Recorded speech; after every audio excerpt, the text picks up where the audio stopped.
मेरे प्रिय दर्शकों नमस्कार। प्रिय दर्शकों, ऋषि ज्योतिष में मैं आपका दिल से स्वागत करता हूं और आपको बहुत धन्यवाद देना चाहूंगा कि आप मेरे वीडियो बड़ी उत्साह से देख रहे हैं। मैं आग्रह भी करूंगा, आपको अच्छा लगता है तो आप लाइक करें, 2 शब्द कमेंट बॉक्स में भी लिखें ताकि मुझे ये विश्वास हो कि आपको मेरा वीडियो अच्छा लगा। मेरा कोई भी वीडियो हो, एक एक शब्द शास्त्रों से है और मैंने उसको अनुभव में डाला है। दर्शकों, ज्योतिष शास्त्र पुराना शास्त्र है, देश काल परिस्थिति भी होती है। पहले राजाओं का जमाना था तो राजयोग का मतलब हो गया राज कार्य करने वाला।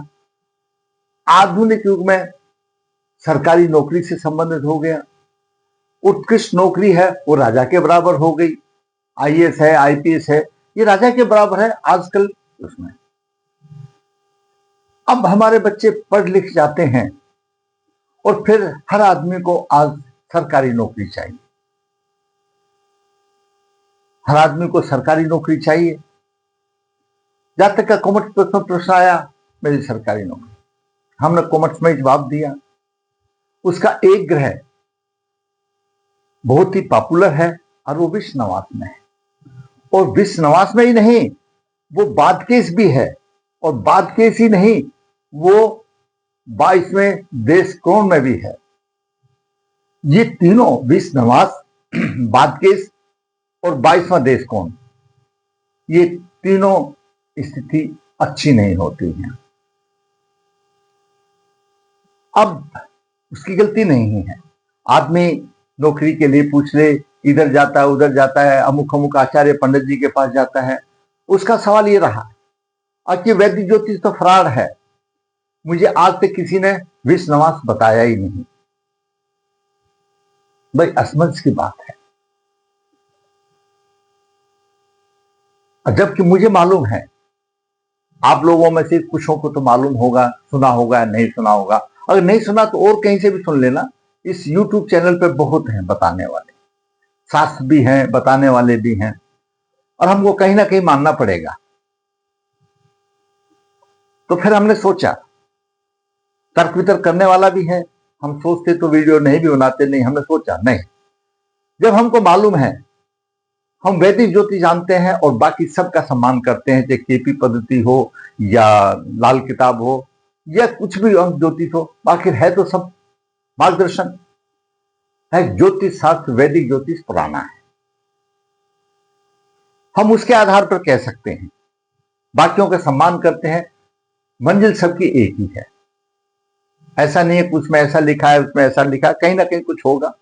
खैर चलो, कोई बात नहीं, ये तो बात रही। विश्वनिवास, विश्वनिवास हमारी 12 राशियां हैं, 9 ग्रह हैं।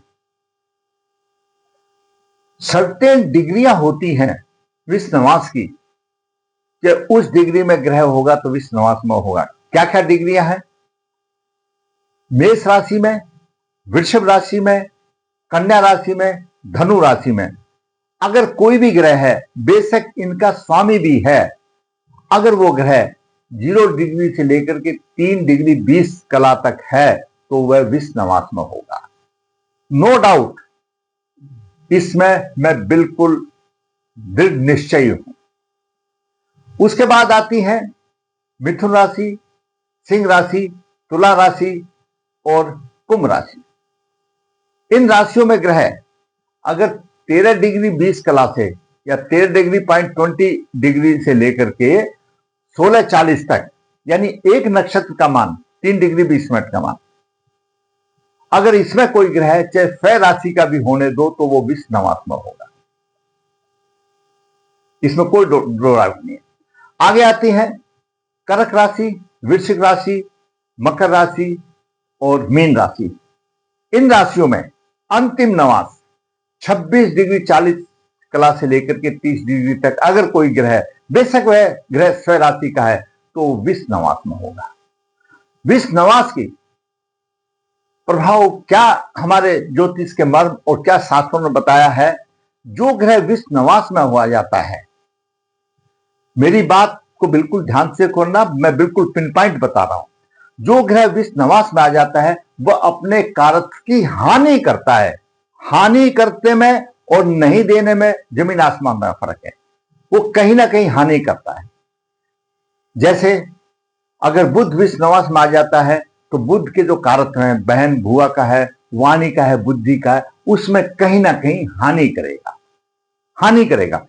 और जिस भावों का स्वामी वो ग्रह है उन भावों की भी हानि करेगा, कोई भी विष नवास में होने, जैसे मैंने बताया। फिर आता है बाद केस। चर लगन, चर लगन कौन से हैं? मेष लगन हो, कर्क लगन हो, तुला लगन हो, मकर लगन हो, इनमें एकादश भाव का स्वामी बाद केस बनता है। कब बनेगा वो सभी का एक साथ बता दूंगा। उसके बाद स्थिर लगन, वृश्चिक लगन हो, सिंह लगन हो और वृश्चिक लगन हो और कुंभ लगन हो, इनमें नवम भाव का स्वामी बाद केस बनता है। अब आता है द्विस्वभाव राशि। द्विस्वभाव राशि कौन सी है? मिथुन राशि, कन्या राशि, धनु राशि, मीन राशि, इनमें सप्तम भाव का स्वामी बाद केस बनता है। लेकिन वो कब बनेगा? या तो अष्टम भाव में होगा, अष्टमेश के साथ युति बनाएगा, या अष्टमेश के नक्षत्र में होगा तो वो बाद केस बनेगा। बाद केस भी जो बनेगा वो सिर्फ आपको बाधाएं देगा, ऐसा नहीं है कि नहीं देगा।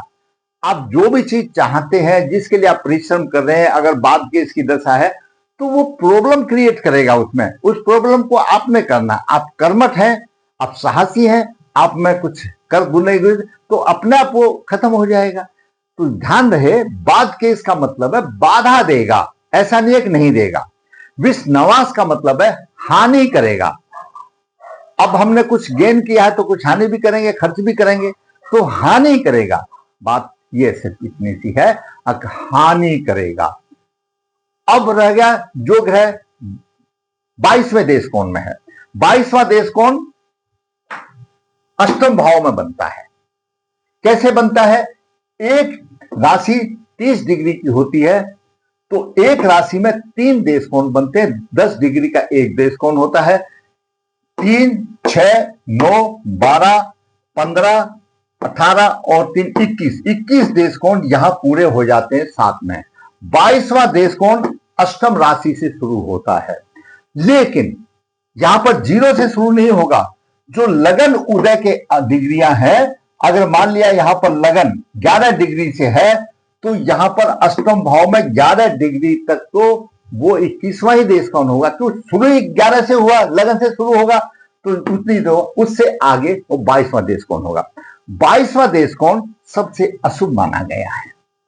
अपनी दशा अंतरदशा में वो हानि करेगा, धन की हानि करेगा, किसी भी चीज की जिससे संबंधित तो हानि करेगा।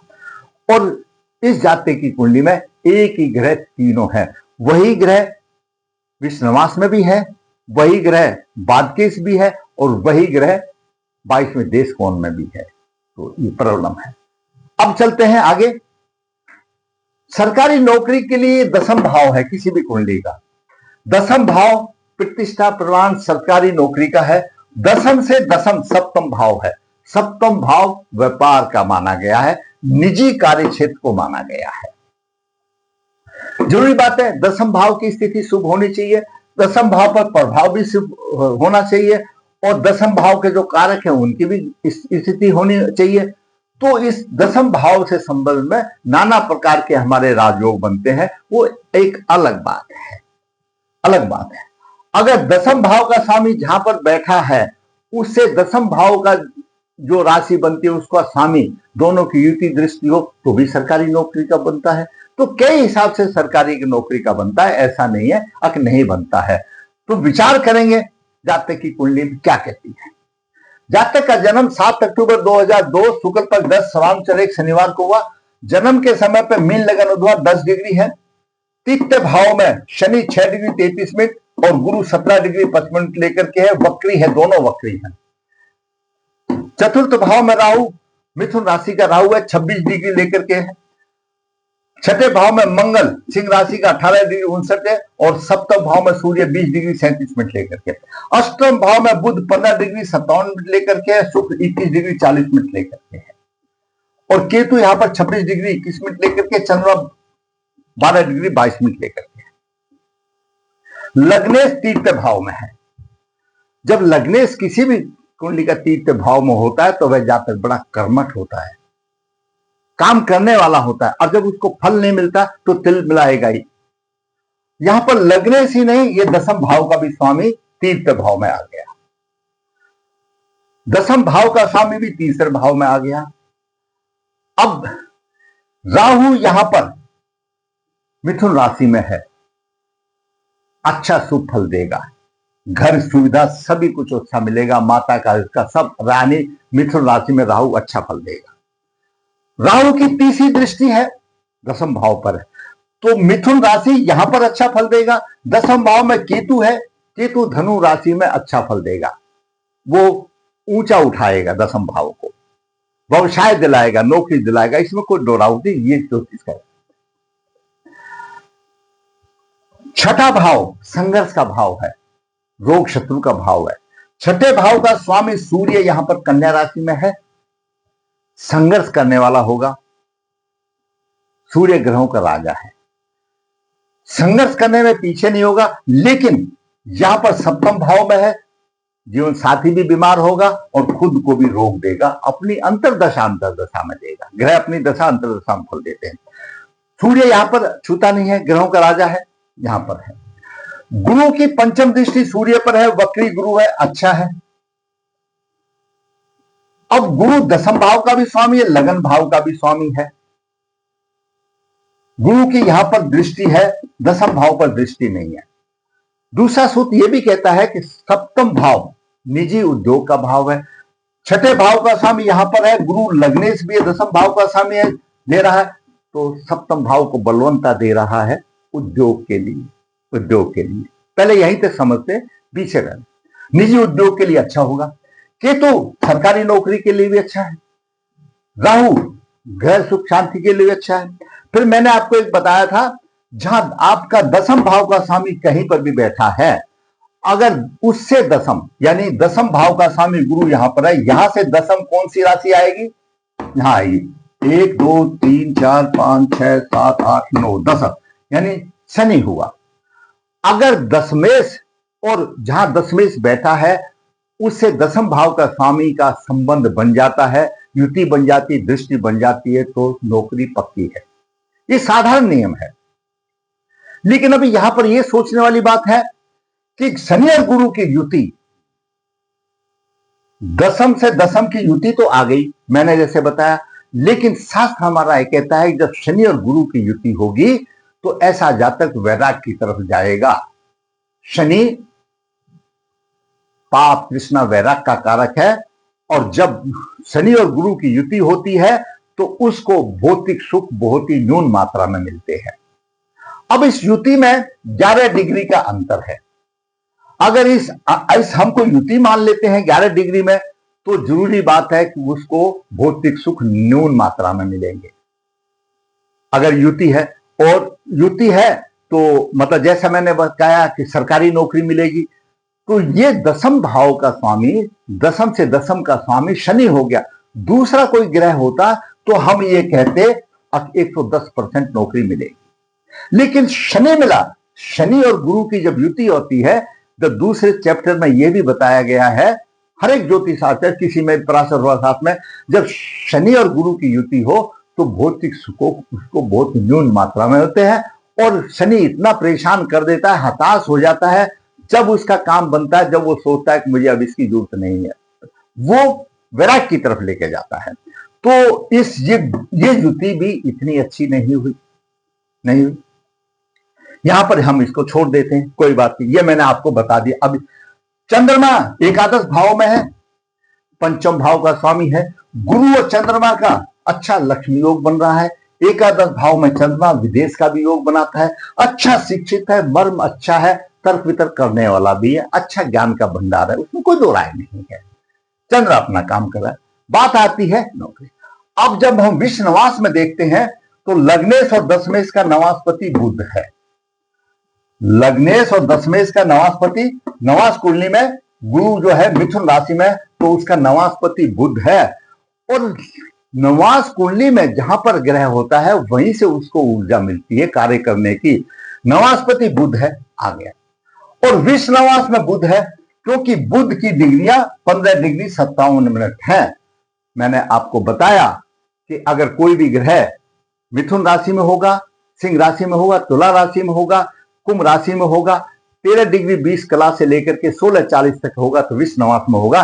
तो 15:57 है, बुध विश्व नवास में है। यहां पर बुध विश्व नवास में, पुष्कर नवास में राहु है, और पुष्कर नवास में राहु है, यहां पर घर की तो सुविधा देगा। अब गुरु यहां देख रहा है, केतु इसको देख रहा है, राहु की ये दृष्टि जो जाएगी वो अशुभ होगी दूसरे भाव में, दसम भाव में। केतु भी कुछ समय के बाद ये भी कर देता है, सरकारी नौकरी में तो ट्रांसफर कर देता है, और नहीं है तो बदली करने वाली भी कंडीशन केतु ला देता है, तो बदलने में भी देर नहीं लगाता। ये बात भी यहीं पर छोड़ दो। मान लिया केतु ने भी सरकारी दे दिया, राहु ने भी सरकारी नौकरी दे दिया, मान लो। लेकिन अब सवाल यह आता है कि राहु का डिस्पोजर, राहु कौन सी राशि में है, उस राशि को देखना अनिवार्य है। राहु मिथुन राशि में, मिथुन राशि का स्वामी बुध विश्व नवास में है, हानि करेगा। यहां पर राहु भी मजबूर हो गया, तो इसका डिपोजिटर तो बुध हो गया, विश्व नवास में। केतु का डिपोजिटर गुरु है, गुरु का नवासपति बुध है, तो गुरु को भी बुध से ही एनर्जी मिल रही है, और बुध विश्व नवास में है। बहुत ही टेक्निकल पॉइंट है सोचने का, मैं बड़ा आपको धीरे धीरे बताया। यहां पर आए, अब आ गया बाद केस। बाद केस हमने बताया कि बाद केस द्विस्वयव राशि हो, यानी द्विस्वयव में कौन सी, यहां पर 3 लिखा हो, 6 लिखा हो, 9 लिखा हो, 12 लिखा हो, ये द्विस्वयव राशि है। इसमें सप्तम भाव का स्वामी बाद केस बनता है। मैंने आपको बताया चल लगन में 1, 4, 10 में एकादश भाव का बनता है, मान लो, और दूसरी में 9 भाव का बन, लेकिन वो बनेगा कब, या तो अष्टम भाव में होगा, अष्टमेश के साथ में होगा, या अष्टमेश के नक्षत्र में होगा। द्विस्वभाव राशि में बाद केस बुध बना, और बुध अष्टम भाव में है और अष्टमेश के साथ में है। यहां पर भी बाद केस का मतलब बाधा कारक, बाधा देने वाला। ये कहीं नहीं मैंने बोला है कि सरकारी नौकरी नहीं मिलेगी, एक बाधा देने वाला है, एक हानि करने वाला है। पॉइंट बिल्कुल आप लिखते जाइए। विश्व नवास में हानि करेगा।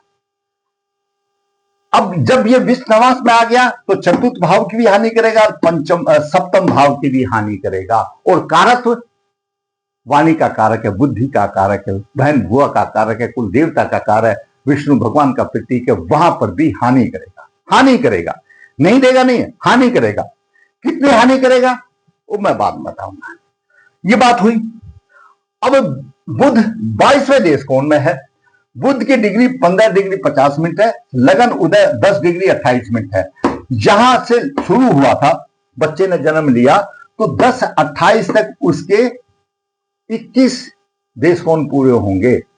10 डिग्री का एक देश कोण होता है, तो यानी 10 तक 21 होंगे, 10-28 से 22वां देश कोण चल जाएगा। कब तक चलेगा? 20 डिग्री 28 मिनट तक। तो 20 डिग्री के 28 मिनट पर बुध आ गया। बुध 22वें देश कोण में भी आ गया। 22वें देश कोण में जो ग्रह होगा अपनी दशे अंतरदशा में हानि करेगा। अभी बात समझने वाली बात है। बुध बाद केस भी हो गया, बुध विश्वनवास में भी आ गया, बुध 22वें देश कोण में भी आ गया। अपनी दशा ग्रह तो अपनी दशांतरदशा में ही देंगे ना, तो ये स्थिति आ गई। दूसरी स्थिति, लग्नेश का नवासपति की प्रमुख भूमिका होती है। लग्नेश का नवासपति बुध है, जो कि विश्व नवास में है, बाद केस भी है, 22वें देश कोण में भी है। तो लग्नेश को तो ऊर्जा मिल ही नहीं रही है, नेगेटिव ऊर्जा मिल रही है। ये परेशानी आ गई। और नॉट ओनली लग्नेश को, दसम भाव के स्वामी को भी, और इसको भी नहीं, राहु अधिश राशि का स्वामी, राहु का डिपोजिटर का भी बुध है, और केतु का डिपोजिटर गुरु है, जो कि विश्व नवास की ऊर्जा ले रहा है। नवासपति उसका बुध है। तो यहां पर बड़ी क्रिटिकल समस्या आ गई है, ये आ गई। अब हमने देखा, चलो चंद्रमा लगन से देखते हैं। चंद्रमा लगन में हमने देखा तो भाग्य में कन्या राशि आती है, बुध सप्तम भाव में आ जाती है। चंद्रमा लगन से बहुत ही उत्कृष्ट नौकरी का योग बनता है। तो पंचम भाव का स्वामी शुक्र यहां पर है, तुला राशि में है, बहुत ही अच्छा योग बनता है। अब भाग्य साथ नहीं देता। बहुत सी कुंडलियां हमने देखी, भाग्य नहीं साथ देता, सरकारी नौकरी मिलती है, बिल्कुल मिलती है, इसमें कोई दो राय नहीं है, तो वो भी इशू नहीं है। सूर्य लगन से देखते हैं तो सूर्य लगन से कन्या लगन हुआ और 10वें भाव में मिथुन राशि हुई। कन्या लगन का और मिथुन का स्वामी विष नवास में है, 10वें बुध विष नवास में है, लग्नेश भी विष नवास में, जहां पर भी समस्या आ रही है। लेकिन जातक कर्मठ है, लग्नेश तीर्थ भाव में है, हालांकि तीर्थ भाव में पाप ग्रह बलवान होता है, गुरुदेव हुए शुक्रदेव हुए ये होते हैं जरूर, लेकिन उनके बराबर में नहीं हो पाते। तो कहीं ना कहीं विषनवास वाली बात आ जाती है। अब बुध विषनवास में है 22वें देश कोण में, मैंने आपको बता दिया। बुध शुक्र पर राहु का प्रभाव है, बहुत इंपॉर्टेंट पॉइंट है। बुध सप्तमेश भी है और शुक्र विवाह का कारक है, दाम्पत्य सुख देने वाला है। और ये अष्टम भाव जब शुक्र अपनी राशि में होता है तो ससुराल से अच्छा धन का योग भी बनता है। लेकिन राहु की पंचम दृष्टि शुक्र को पीड़ नहीं कर रही है, बुध को पीड़ कर रही है। बुध सप्तमेश है, बुध सप्तम भाव का स्वामी सप्तमेश है और शुक्र विवाह का कारक है, दाम्पत्य सुख देने वाला है। ज्योतिष शास्त्र ये कहता है जिसका सप्तमेश और शुक्र दोनों पाप ग्रह से पीड़ित हो, राहु आदि से पीड़ित हो, उसका दाम्पत्य जीवन में बड़ी परेशानी आ जाती है। एक से अधिक विवाह भी हो सकते हैं, एक से अधिक विवाह होने के कई कारण हो जाते हैं।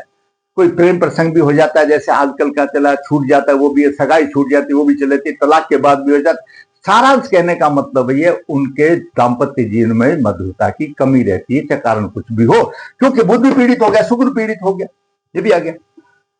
लग्नेश गुरु छठे भाव, अच्छा लग्नेश अब लिख 10वें गुरु 10th से छठे भाव में। दूसरी बात, ये भी एक पॉइंट वाली बात है, गुरु जो है अपने से छठे भाव में है और केंद्र का स्वामी है, दोनों केंद्र त्रिकोण है, त्रिसराय में है। फल तो देगा गुरु, लेकिन अथक परिश्रम करा कर देगा, नौकरी देगा, अथक परिश्रम करा करके देगा, जिसकी कोई नहीं है। अब बात करते दशाओं में मिलेगा ना, दशाएं। राहु की महादशा 26/12/2015 से 26/12/33 से चल रही है। राहु की अंतर्दशा 18 में खत्म हो गई, गुरु की अंतर्दशा 21 में खत्म हो गई। गुरु ने नहीं दिया, 21 में खत्म हो गई। अब ये मान लिया जाए 21 में हुई तो 2009 का तो 19 साल का आयु था, कहां सरकारी नौकरी मिलेगी? हर चीज पर देख सोचना पड़ेगा ना। शनि की अंतर्दशा 2023 तक खत्म हुई, 23 में जब जातक की आयु 21 वर्ष की थी, चांस कम होते हैं। फिर आगे बुध के अंदर था, ये 26 तक है, कोई मतलब नहीं 26 तक होने का। आगे केतु शुक्र सूर्य की आएगी, तो उनमें अगर कोई दशा अनुकूल होगी तारापद्धि के हिसाब से वैसे या अंतर्दशा होगी तो होने के चांस हैं। लेकिन जो रुकावट है वो रुकावट है, उस रुकावट को दूर करना पड़ेगा, चाहे अपने प्रयास से करे या उपाय से करे, जैसे भी करे। अब रुकावट कितनी देर रखी है मैं हमेशा बताता हूं, हम यहां पर आपका मार्गदर्शन करते हैं। अगर आज कोई मुलजिम को किसी मजिस्ट्रेट ने सजा दे दी तो पता लग जाता है 6 महीने में छूट जाएगा, साल में छूट जाएगा, अच्छा। लेकिन ये जो सजा दी है ये भगवान को ही पता है, हो सकता है कल ही उसको सरकारी नौकरी लग जाए, क्यों? वो तो उसी को पता है। सिर्फ ज्योतिष आचार्य पंडित जी ग्रहों की स्थिति का आकलन करके मार्गदर्शन करता है, लेकिन उसको ये नहीं पता है कि ये विषनवास की जो सजा दी है या बाद केस की सजा दी है या देश कौम की सजा दी है, वो कितने साल तक दी है वो उसी प्रभु को मालूम है, उनके कर्मों के आधार पर मालूम है, ऐसा। लेकिन ये चीज है, सप्तम भाव का स्वामी बाद केस भी है, सप्तम भाव का स्वामी विषनवास में भी है और 22वें देश कोण में भी है। और ये तीनों प्रकृति में बाधक हैं। कितने बाधक होंगे? एक विषनवास की तरफ से होगा, बाद केस की वजह से होगा, 22वें देश कोण की वजह से होगा। कितने बाधक होंगे ये तो आप बताएंगे जिसको कि भोगा है। मेरे सामने ऐसी कुंडली नहीं आई अब जो भाई इसमें सारे अशुभ योग हो और ये कहे कि हाँ मुझे ये सरकारी नौकरी मिल गई। भाई पता तो लगेगा उसी से ही, आप लोगों की कुंडली से ही पता लगेगा जब आप बताओगे। अब लिखिए कमेंट बॉक्स में, आपको लिखा है तो हमारा भी मार्गदर्शन। हम तो आपको परेशानी बता सकते हैं, परेशानी ये है कितने दिन के विधाता जानता है। अगर आपकी परेशानी दूर हो गई तो आप बता सकते हैं हाँ मेरा ये ग्रह ऐसा था, आप लिख सकते हैं, सम्मान पूर्वक आप लिखिए, कमेंट में क्या दिक्कत है। तो दोस्तों, उपाय की बात करें, ऐसी कुंडली का षोडश वर्ग, जितना भी वर्ग कुंडली उपाय हो सकता है, ये ग्रह काफी वर्गों में अच्छा स्थान लेकर के हो सकता है कली नौकरी मिल जाए, ये किसको मालूम है। मैं तो सिर्फ लगन कुंडली और नवाज से ही तो बताया है, बाकी तो वर्ग कुंडलियां बाकी हैं। तो मैं ये सलाह दूंगा सभी का अध्ययन करके, और जो उपाय निकलता है, इच्छा है तो करें, नहीं इच्छा है तो कोई बात नहीं, चाहे और पत्ती भाई लाल किताब जी पत्ती को माने या केपी पत्ती को माने या और भी किसी को भी माने, मैं तो सिर्फ वैदिक ज्योतिष के आधार पर आपका मार्गदर्शन नहीं कर सकता। अगर आपको मेरा वीडियो अच्छा लगा तो लाइक करें, शेयर करें, जिन्हें चैनल सब्सक्राइब करें ताकि आपका भी मार्गदर्शन हो। धन्यवाद।